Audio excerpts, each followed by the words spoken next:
On what ripens slowly. I woke early this morning and found the fig tree in the courtyard had finally fruited. I have been watching it for 3 years now, through seasons of bare branches and tentative leaves, and I confess there were months when I doubted it entirely. But there it stood at dawn, heavy with figs, warm in the first light, as if it had never considered doing anything else. It struck me that nearly everything I love most arrived in just this way, slowly, quietly, and only after I had stopped clutching at it. I write to you because I know you are in a season of waiting, and waiting is perhaps the hardest labor there is. You have planted something, whether it is a new direction in your life, a discipline you are trying to hold, a relationship you are tending with great care, and you cannot yet see the fruit. The soil looks the same as it did yesterday. The days pass and nothing seems to change. And so the old familiar whisper begins. Perhaps it is not working. Perhaps you have chosen wrong. Perhaps you are foolish to keep going. I want to tell you something that has taken me an embarrassingly long time to learn. The things that matter most grow at a pace that is almost invisible to the one doing the growing. A river does not notice itself carving the canyon. A child does not feel herself getting taller on any given afternoon. And you, in the middle of your becoming, cannot see what is happening beneath the surface. But something is happening. Roots are finding their way through dark earth, reaching for water they cannot yet taste. You must trust this. We live in a world that loves the sudden, the dramatic reversal, the single moment that changes everything. And yes, such moments exist. I will not pretend otherwise. But they are rare, and they are almost never what they seem.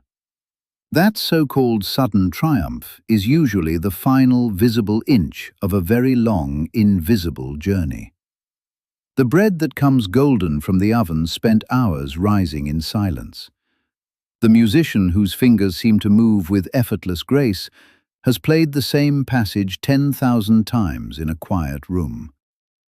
Mastery, love, wisdom, peace. These are not things that arrive. They accumulate. And that accumulation requires something deeply unfashionable. It requires you to keep going when there is no applause, no visible progress, and no guarantee. Here is what I find both humbling and oddly funny about human beings. We are magnificent at enduring dramatic hardship, truly remarkable in a crisis. But we are comically poor at enduring the quiet, uneventful stretch. Give us a storm, and we will rise to meet it, eyes blazing. Give us a long Tuesday with nothing to show for it, and we will crumble into doubt. We will abandon gardens the very week before they bloom. We will walk away from friendships that were about to deepen, from projects that were about to turn, from the version of ourselves that was almost ready to emerge. Not because the situation was hopeless, but because it was boring. Because nothing appeared to be happening. And oh, my friend, appearances are such poor judges of reality. Consider the winter. To the untrained eye, a winter garden is dead. The branches are bare, the earth is hard, the color has drained from the world. A sensible person might look at it and say, nothing lives here. But beneath that frozen ground, bulbs are quietly preparing to split open. The tree's sap is drawing inward, gathering strength for the eruption of spring. Winter is not the absence of growth. It is growth in its most private, most essential form. And I suspect you know exactly what season you are in. There is a particular grace in learning to be faithful to the process rather than enslaved by the result. I do not mean that results are unimportant. I am not so detached from the world as that.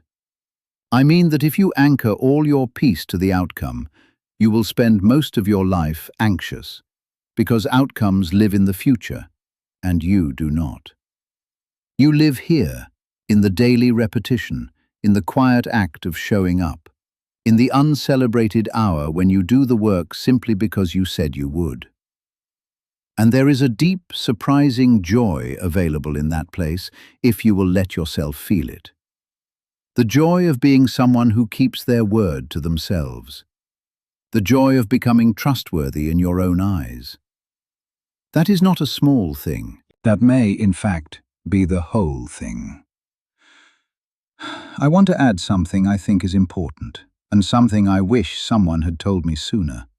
Not everything you plant will bear fruit, and that is all right.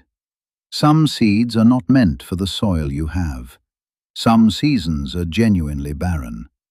Some efforts, despite your faithfulness, will come to nothing visible. This does not mean you have failed. The discipline of tending, the patience you practiced, the steadiness you built, these live in your character now.